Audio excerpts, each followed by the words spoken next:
going on during the break. So at lunchtime, don't forget to look at the tables, free books, etc. So without further ado, I think we'll just jump straight back in, and I will hand over to Sarah and Steph, who are here from the God and the Big Bang project, and they'll tell us what that is and what they do. Great, thanks, Gavin. Hopefully you've got onto the cloud Wi-Fi. If you haven't, have a go at doing that, because we've got a few activities for you to do in the next session. Oh no, Steph, it's gone wrong. Here we go. So, if you could go to menti.com, we're going to be using that with a few different things to be doing in this session. So it's menti.com. I'll move out of the way so you can see. It'll ask you for a code, or you can use a QR code. If you enter that, then it'll take you to the first question. If you're joining online, you should be able to do this as well. Yeah. And if you're in the room and panicking, we've also got post-it notes as well around the room. So as a complete contingency, if we didn't have signal, if you want to grab a post-it note, and you can also come and stick your answers on the board when we get to that point in our session.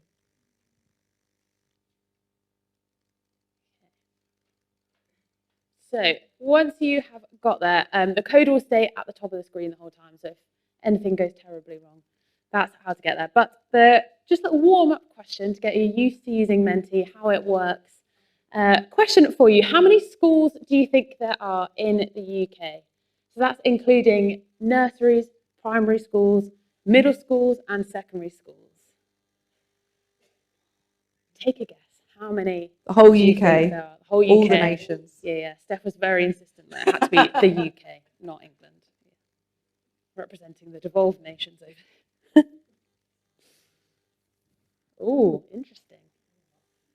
Quite the quite the range.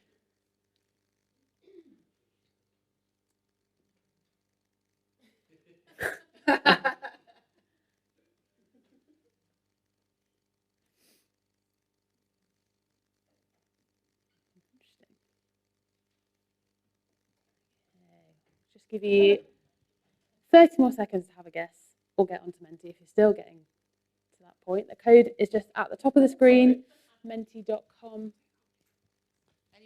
Any more sticky notes in the room? What have we got there, Steph? 10,000. Nice. Near 100K. Whew, big number. Okay. So, the answer, the number of schools in the UK, a great fact, we've got another guess of 80,000 just come in, is 32,163. So you can pull that out at any event where someone might say, oh, how many schools are there? Now you know, 32,163. So keep Menti open, because we'll be using it in different ways as we go through. But to introduce ourselves, and what it is that we're here to tell you about. Steph and I are from God and the Big Bang. We work with schools all over the UK, and we'll tell you a bit more about that. But just to introduce ourselves, I am Sarah. I did science at uni and then went on to do a master's in science communication down at Imperial College in London. We've got a current student on that course in the room, just found out, which is exciting. And absolutely loved doing that. And then I started working for God and the Big Bang almost 3 years ago. I started off just working with primary schools, and now I'm with one of the school's development officers. So working with primary schools, secondary schools, looking at lots of these really big questions around science and faith. And we'll tell you a bit about how we do that in a second. Steph, do you want to introduce yourself? Hi, I'm Steph. I think I know many of you here, but I'm looking forward to meeting a few more of you later. So I did a PGCE in secondary physics a few years ago now. I did that at the Institute of Education in London. I taught in London for a few years, incidentally at the same school that Sarah went to as a pupil. And then I moved to Cardiff, where there's a whole new education system. It's different to England, so I had to learn the whole process of teaching again there. So I taught there for a few years, and alongside that, I started working part-time for the Institute of Physics as a CPD coach. And what that means is I was working with teachers on their delivery of physics, particularly if they're non-specialist in physics teaching. and also to try and increase the number of underrepresented students picking physics at A-level. So I was working with head teachers and senior leadership in schools, particularly in South Wales, doing that.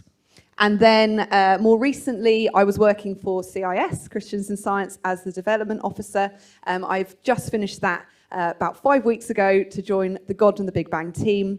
But I also work 3 days a week still for the Institute of Physics as the public engagement manager for the Institute of Physics based in Wales. And that involves working with the Welsh Government. We're lobbying and having conversations with them in the next couple of weeks about the integration of physics into the new curriculum coming into Wales, and also working with charities, community groups across Wales, trying to engage people in the science conversation. And part of my vision going forward is also the science and faith conversation generally across Wales, which hasn't really been broached too much yet. There's a little bit going on there, but there's some exciting things going on there. Sorry, I got distracted by Wales again. We're very excited to have Steph on board and part of the team. And yeah, we're going to be thinking a bit about our work with schools.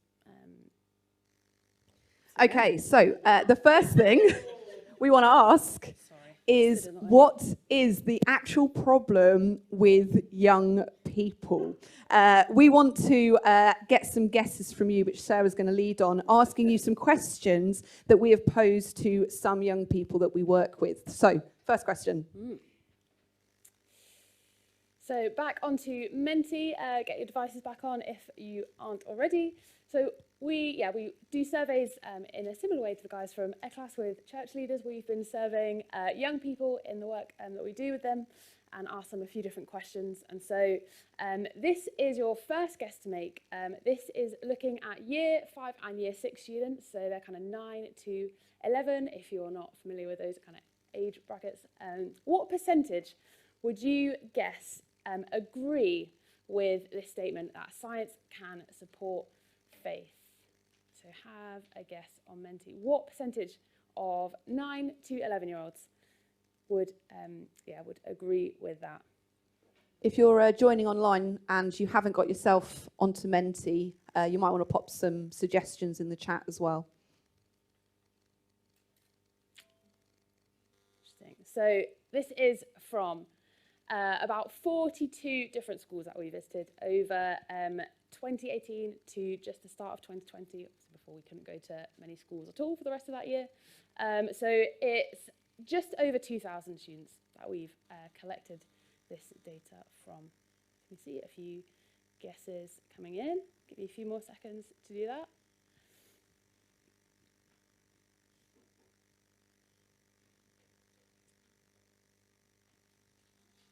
Okay, so this is what we found. So 37% said yes to that question and to that statement. 24% saying no, they don't think that science can support faith.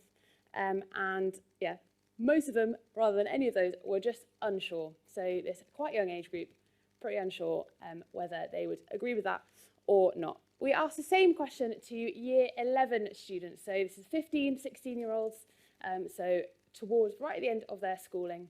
Same question, what percentage of that age group would you say would agree that science can support faith?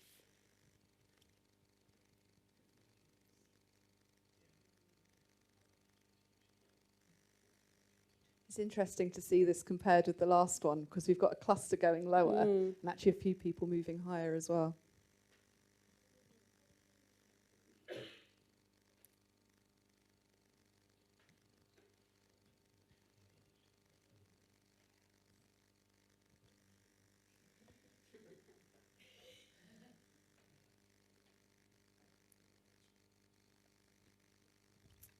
So let's have a look for this one. So slightly different. So we had 32.4, we had a slightly different kind of precision in this one. 32.4% saying yes, they think that science can support faith in God. 40%, 40.6% saying no, science can't support faith in God. and still about 20% not too sure on that one. So another question that we asked, again, the same two groups, so years 5 and year 6 for this one, 9 to 11-year-olds. What percentage would you think said yes to this question, science makes it hard to believe in God? I always have to remember with this one that you want more to say no, not more to say yes, otherwise I get confused. So which percentage would you think said yes to that? Ooh, very spread for this one. Yeah.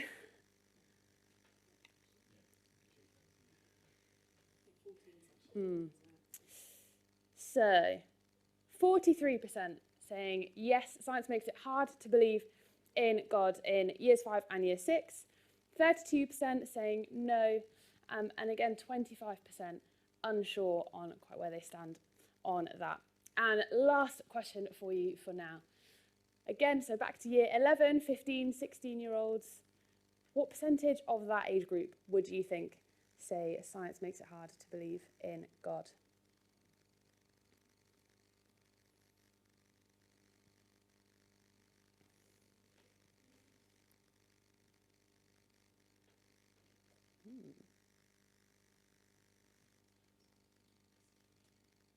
There's definitely a movement to the higher end for this one, isn't there? Definitely.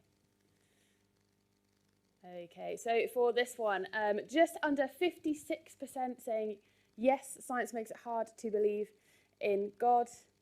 23% saying no, and about 21% not too sure on that. So clearly quite a change from when they're leaving primary school at the end of year 6 up to the end of their secondary schooling in year 11. And so I'll pass over to Steph to get you to do a bit of talking. Now we've got you to press some numbers. Yes, sorry, we like a bit of interaction here. So we've got a question, first of all, for you to think about. And that question is, why do you think young people are reaching these conclusions? So to start with, I want you to think about that. And if you come up with some suggestions, I think you've got unlimited entries into Menti. You might want to pop those down. If you're on Zoom, you might want to pop some suggestions into the chat. And once we've got a few suggestions up, like they're already coming in a moment, we're going to get you to have a few discussions with those around you. We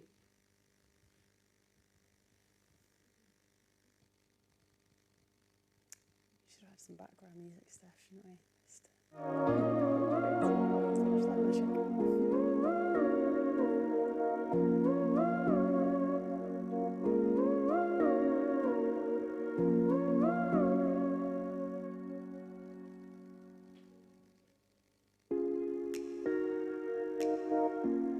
Okay, I was going to leave it a little bit longer, but we've already got some really great ideas on there. Please keep them coming. What we'd like you to do now, if you're in the room, turn to those around you and have a discussion around this question. Why are young people reaching the conclusions they did in that data we just saw? Stephen, if you can facilitate a conversation online, that would be great. And we'll return back together in about 5 minutes' time. Okay, over to you.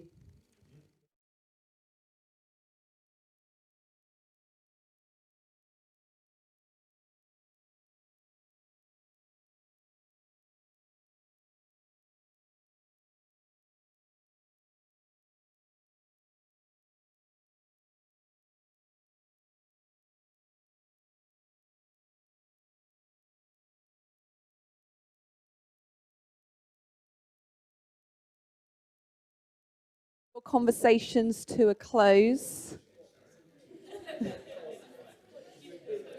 They're worse than the kids, aren't they? Do the old...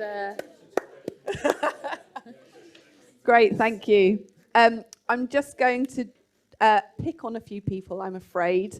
I'm going to go to Devinda. What did your group? Yeah. So can you share a little bit about what you discussed in your group? So I think one of the things that was mentioned is that there wasn't really any positive role models who would be able to showcase that the two would go together. You've got plenty sort of in probably schools and wider sort of in media that would think the other way. So it would kind of lead to that position. we also mentioned that there wasn't really any kind of space given to in schools or elsewhere, unless you're in a family of faith. There wasn't any space given to the idea that the two could go together. We taught at schools in RE, and we have lessons in RE, we have lessons in science, but there's no idea or space given to the fact that the two could go together. Yeah, that was the main block of what we discussed, wasn't it? So. Great, thank you. I'm going to pick on Emma. You caught my eye, I'm sorry. What were you two discussing?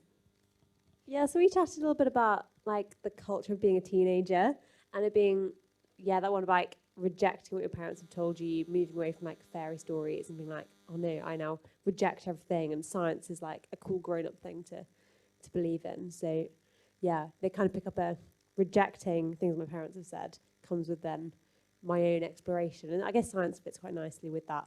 I want to explore the world on my own terms. I'll do that with science. Great, thank you. That's just two of the many things you can see we've already kind of shared on Menti, and there's so many more factors as well. So I don't think we need to sort of justify and prove to you that there is a problem. We've already seen a lot of that today, but we're going to explore some ways that we might challenge these perspectives. Yeah, so the God and the Big Bang project was designed to try and address some of these things that we just talked about and what the data that we've collected from students has been showing. So we're going to watch a quick video just to give you a bit of a taster of what we do as a project. It can explain far better than I could. It's before my time with the project or Steph's time, so you won't see either of us in it, but anyway, it will show you a bit about what we do.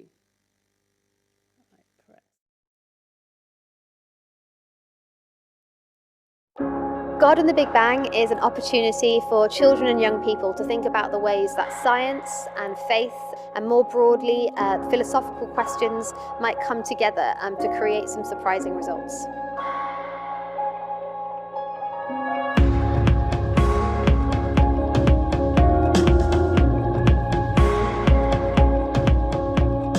I enjoy bringing the children to this event every year. It gives them a chance to pause, take a breath in their busy schedule, their busy lives, move their head away from the computer screens, and gives them time to think and consider the things that are important in life.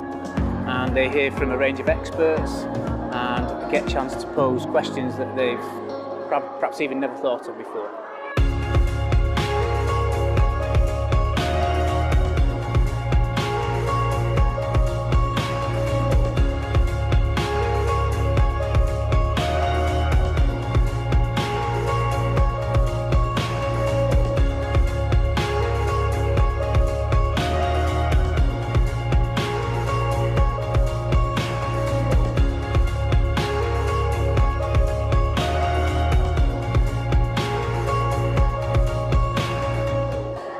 Today to find out how I can teach evolution and inheritance in a way that's sensitive to the Christian ethos of our school and also to be true to the science curriculum. I find that when I start teaching this topic, in the past I've set it up as Christians believe this, but scientists say this, and I'm aware that I'm already setting up as opposing views. So it'll be interesting to find out how I can teach this in a way that doesn't pit one side against each other.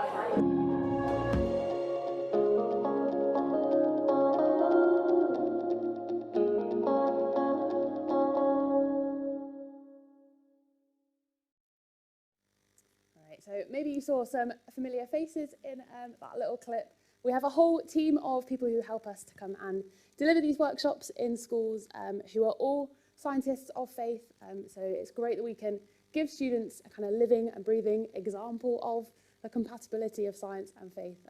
I often say if they take absolutely nothing else from the day, at least they have met a scientist who says they're a Christian. They realise that that's even a thing that's possible.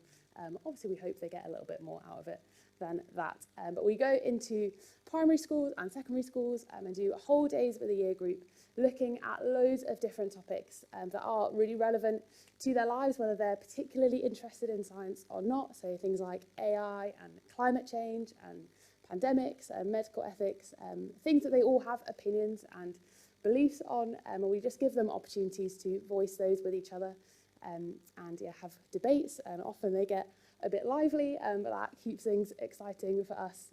So yeah, these are just some photos to show you a little bit of what it is that we do. And we work in schools all over the country, which is good fun for us. So Steph and myself are going to share with you some of the lessons that we've learned as a project over the years on how to work with schools. Do you want to start us off, Steph? Yeah, so the first lesson that I think is really key before even approaching a school is to understand the context in which schools are working. So we are putting up on the screen here some of the bodies that schools are accountable to. And it addresses slightly in a similar way trying to get access into churches and who they're accountable to, and trying to sort of target churches in that way. The same goes for schools. So we might have this vision of doing science and faith with students, but if we don't understand what criteria schools are working under, then it can be quite tricky to even make headway in there. So one to start with for schools in England is the Department for Education. That covers the curriculum, what is expected to be taught in lessons. We've also got Ofsted, which is the inspection body, which looks at things like the teaching standards, that teachers are doing what is expected. And then there's a couple other there. I'm sorry, I've been a bit biased, but they're the Welsh versions of that. So if you are working in a devolved nation, education is devolved, and therefore there is completely different curriculum, completely different inspection governing body, and so on. So if that's something that you are interested in, I'm happy to chat about that later. And we've also got the Church of England and their overarching sort of supervision of Church of England schools, and there are certain criteria that is expected of those schools, which Sarah's going to go through now.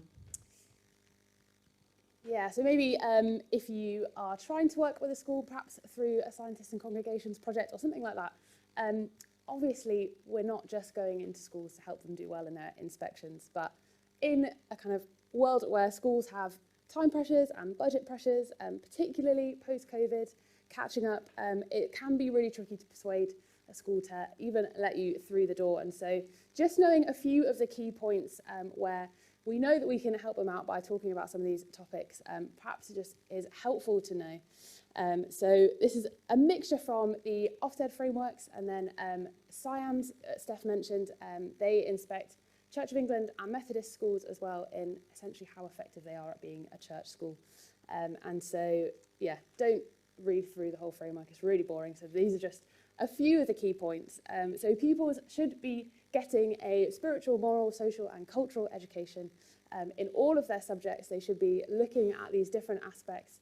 And so obviously, particularly in science, we can help them out with that by talking about some of the big questions. They should be having an opportunity for spiritual development, being reflective about their own beliefs, and then hopefully being able to share those and listen to other people's beliefs and respect those and understand them. And then, yeah, this is particularly for church schools, having opportunities within their curriculum to look beyond the kind of just the topic that they're studying, ask those big questions, think about how they relate to the rest of life and other people in the world. And so, yeah, talking about some of these science-based topics is a great opportunity to do that with schools where teachers perhaps feel like they don't even know where to start with doing that themselves, how to plan those lessons. So, yeah, going in with a little bit of expertise can be really helpful. So the next part is quite similar, but it's once you're in the classroom and you've got these young people in front of you. And before you go in, it's useful to find out as much as you can about the young people that are going to be in front of you so that you can be aware. So things like the age of the young people in front of you. It might sound obvious, but I have seen people deliver various workshops or lessons and not understanding the age and expectation in terms of what they would have learnt up to that point, and then delivering something that they weren't quite aware of. Another few factors are things like free school meals or pupil premium, which is about the socioeconomic background of the children in front of you and what effect that might have on their own experiences up to them being in front of you in the classroom. Things such as English as an additional language, so making sure that we're using language that is accessible to these young people. Again, this is going to be different for every single group you're going to have in front of you.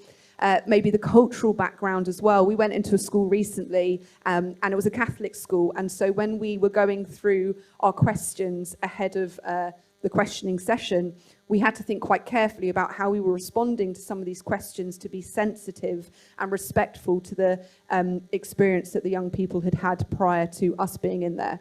Other things like school characteristics, so things about sort of the local area might be of interest if you want to talk about any local science initiatives. Anything close to home can be really relatable to the young people. And finally, class sizes, most of which are very large at the moment because of budget constraints. And so if there's anything you can do to work with that and not just sort of talk at them, but maybe work in groups and do various different activities exploring some of these questions can really help. And knowing the class size in advance is a key factor in that.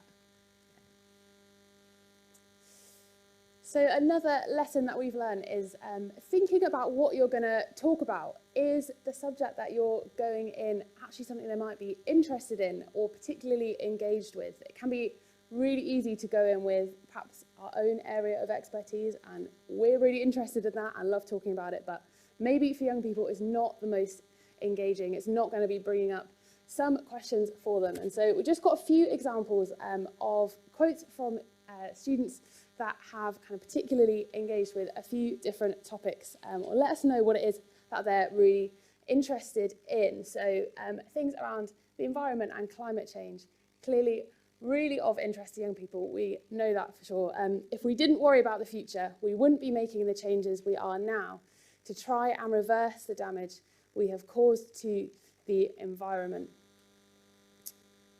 They look at things like innovation and discovery of new technologies, and they, kind of reflecting on why it is as humans, why do we want to innovate? Talk about this thrill of finding out new things that drives us as humans to innovate and discover. So they're interested in human nature as well, and why it is that we want to be discovering new things. In the future, we might have to face the consequences for our actions, so particularly thinking about climate change. And as a team recently, we've been looking at lots of the kind of data and quotes that we've collected from students and realised that actually the thing that went through all of them, different topics, was fear of the unknown and fear of the future. So that seems to be really particularly relevant for students. If God loves everyone, why is there pain and suffering to innocent people? We have a question time at the end of every day in school, and there's never a question time in any age group where questions like this don't come up, which obviously poses a bit of a challenge to us trying to answer them, but we do the best that we can in that. And so, considering whether some of these questions are going to be underlying in what it might be that you're talking about. How do we find our purpose? Are our lives planned out for us? Young people have these huge questions around their purpose, what it is that they might be doing with their lives, particularly in secondary schools. And so considering things like that they'll be thinking about anyway when you're planning what it is you might talk to them about. Steph.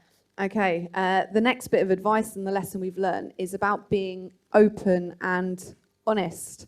I was recently doing a pandemic workshop with young people. We were talking about the rules that we had to adhere by and listening to various different authorities.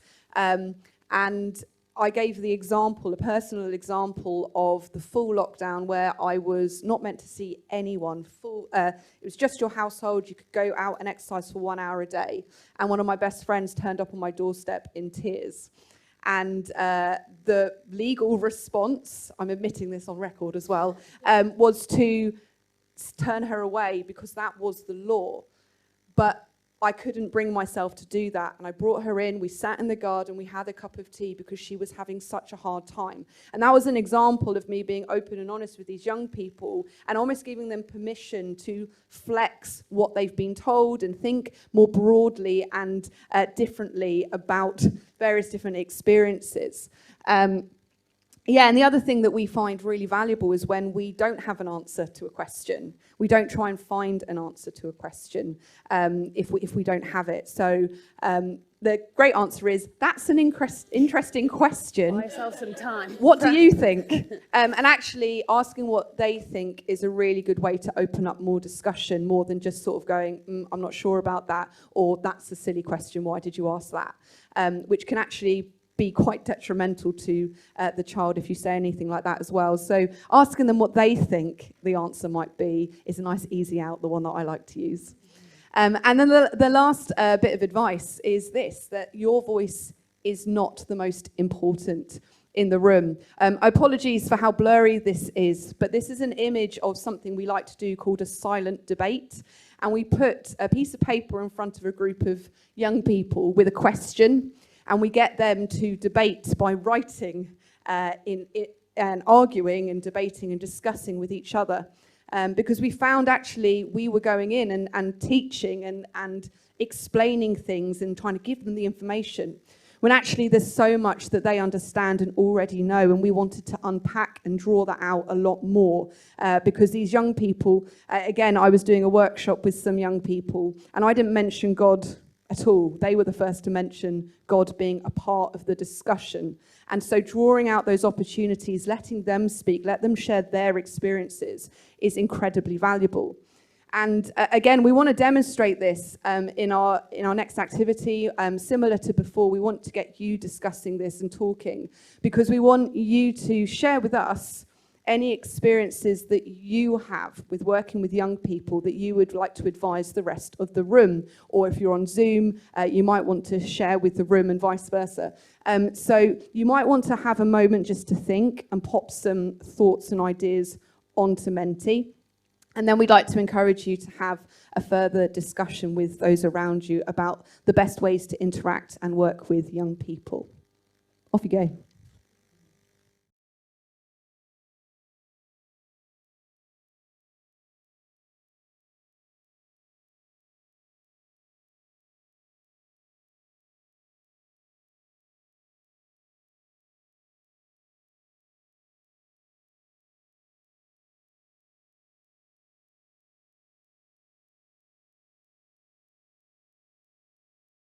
Okay, if I can draw your conversations to a close.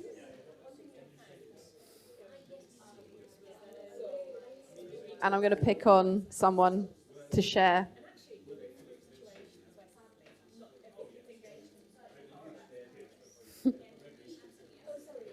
I might do the 3, 2, 1 in a minute. Finishing your sentences.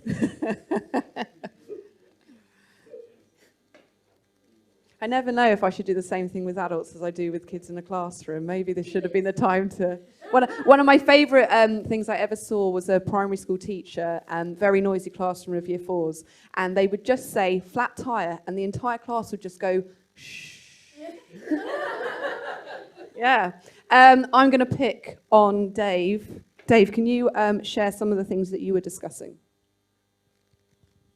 Yeah, we said that probably the most important thing is for it to be interesting. One example that we talked about was, are there aliens? Because I've never met a young person in my life who's not interested in having that conversation.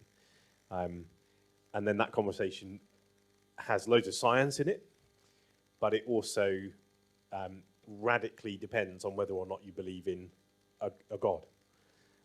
Because if you don't believe in God, it's a purely science question of what are the chances of life arising somewhere, and you can have that conversation and everyone's interested in that conversation. And so someone will say, there's so many stars, there's so many planets, there's got to be something, and then someone else will say, yeah, but everything's got to come together and it's got to be just right. And then, you know, you can turn it on its head and say, okay, but if you do believe in God, then how do you shape that question? And the question becomes, did God make aliens anywhere else? And my field is the history of science, so then you can say, well, did you know that monks were discussing this in the Middle Ages?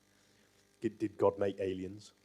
And they discussed it for centuries, and they decided at the end that it was an open question. They didn't know. So I think pick interesting topics, and then it will flow on its own.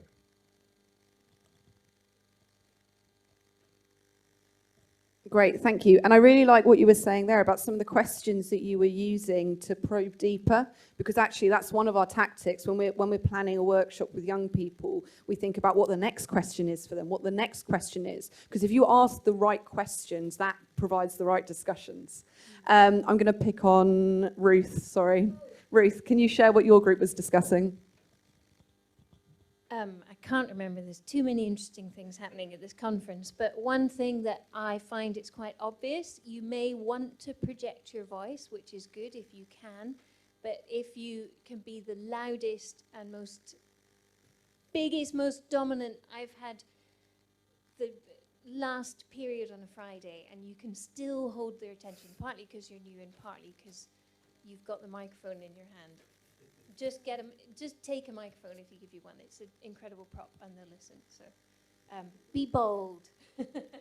They're not scary. They're lots of fun. Thanks, Ruth. What we will be able to do is share these afterwards. We'll make sure that we've got a copy of these and these can be circulated from the ideas of, first of all, what the problems are with young people and why that might be, but also the shared practice that we've seen and shared in this room. So we've just got a couple more things we want to share with you before we finish. Yeah, so we don't claim to have all the answers at all. We're still very much learning, particularly in the last year or so. We've had some consultants help us to rip what we were doing before to shreds, which was quite painful, and try and put it all back together in a way that's really engaging and interactive, but we're still learning and still, feel like, well, I certainly feel like, when I go into a classroom, but we do see that by going in and just giving young people an opportunity to think about these questions, as the teacher in the video said, just to pause and take a breath and have some time to reflect and debate, just over the course of a day. So the surveys that we got them to do at the start of the day, they then do again at the end, and we do see a shift in what they're thinking around these questions. So does science make it hard to believe in God? In that younger age group, year 5 and year 6, 43% at the start of the day, 29% at the end of the day. And then for can science support faith in God, we had 37% at the start of the day, 63% at the end of the day for the younger age group. And so, we do see this change happening just over the course of a day. But Steph's just going to chat a bit about this question that we're still really wrestling with as a team. Yeah, this is where we wanted to end and kind of to role model some of our openness and honesty. Just like Sarah said, we don't have all the answers. And the one thing that we are really wrestling with at the moment is the opportunities for students to interact and meet with Jesus in our sessions. So there are some brilliant, amazing science and faith conversations to be had. But where are those gems? Where's the gold dust in those moments where they can interact and meet with Jesus?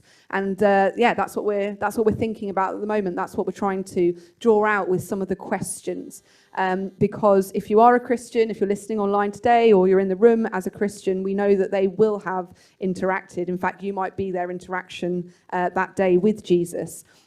How do we identify that with them and how do we draw that experience out so that they can see that better?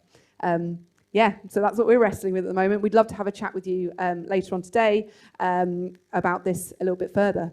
Gavin.